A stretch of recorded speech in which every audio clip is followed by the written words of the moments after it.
आखिर महाभारत के युद्ध में कैसे बनता था 50 लाख से ज्यादा योद्धाओं के लिए प्रतिदिन खाना। वीडियो में आगे बढ़ने से पहले हमारे चैनल को सब्सक्राइब अवश्य करें और बेल आइकन जरूर दबाएं।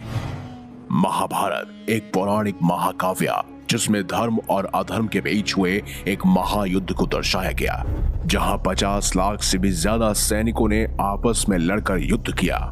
भगवान श्री कृष्ण की एक अक्षौहिणी नारायणी सेना मिलाकर कौरवों के पास कुल 11 अक्षौहिणी सेना थी, तो वहीं दूसरी तरफ पांडवों ने 7 अक्षौहिणी सेना एकत्रित कर ली थी। इस तरह सभी महारथियों की सेनाओं को मिलाकर कुल 50 लाख से भी ज्यादा सैनिकों ने इस युद्ध में भाग लिया। 18 दिनों तक चले इस युद्ध में लाखों लोगों के भोजन की व्यवस्था करना एक चुनौती भरा कार्य था, और वो भी तब जबकि ये पता न चल पाए कि हजारों लोगों के मारे जाने के बाद रात्रि का भोजन कितने लोगों के लिए बनाना है, जिससे भोजन बचे भी नहीं और उसकी अच्छे से आपूर्ति भी हो जाए, यानी अन्न का अपमान भी ना हो। कहते हैं जब महाभारत युद्ध की घोषणा हुई तो सभी राज्यों के राजा अपना अपना पक्ष तय कर रहे थे। कोई कौरवों की तरफ जा रहा था तो कोई पांडवों की तरफ। इसी दौरान कई ऐसे भी राजा थे जिन्होंने तटस्थ रहना तय किया था।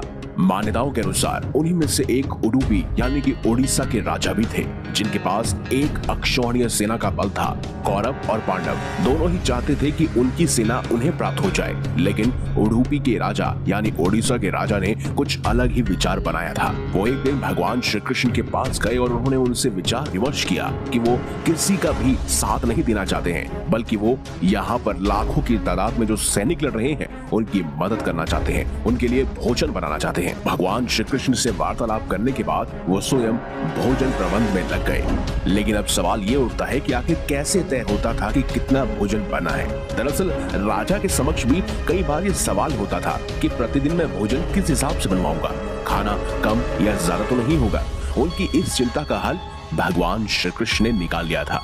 और आश्चर्य की बात तो यह है कि 18 दिनों तक चलने वाले इस युद्ध में कभी भी कुछ भी खाना कम नहीं पड़ा और ना ही अधिक मात्रा में बना, जिससे आसपास के सभी योद्धा हैरान थे कि आखिर 18 दिनों तक चले इस युद्ध में कहीं लाखों सैनिक हर दिन मारे जाते थे। ऐसे में भोजन बनाने वाले उडुपी के राजा को ये कैसे पता चलता था कि आज इतने लोग मारे जाने हैं और उनका खाना नहीं बनेगा। कहते हैं 18 दिनों तक चलने वाले इस महाभारत का युद्ध जब अंत हुआ और युधिष्ठिर को चक्रवर्ती सम्राट बनाकर उनका राज्याभिषेक किया गया, तो उसके बाद युधिष्ठिर भी अपने आप को रोक नहीं पाए और उन्होंने उडुपी के राजा से पूछ लिया कि आखिर आप किस तरह से इतने सारे लोगों का भोजन बना पाते थे, वो भी सटीक अनुमान के साथ। तब उडुपी के राजा ने इसका श्रेय भगवान श्री कृष्ण को दिया। उडुपी के राजा ने युधिष्ठिर से कहा कि भगवान श्री कृष्ण रोज उबली हुई मूंगफली खाते थे। जैसे मान लो कि आज उन्होंने 10 मूंगफली खाई तो मैं समझ जाता था कि दूसरे दिन 10,000 सैनिक मारे जाएंगे, और अंततः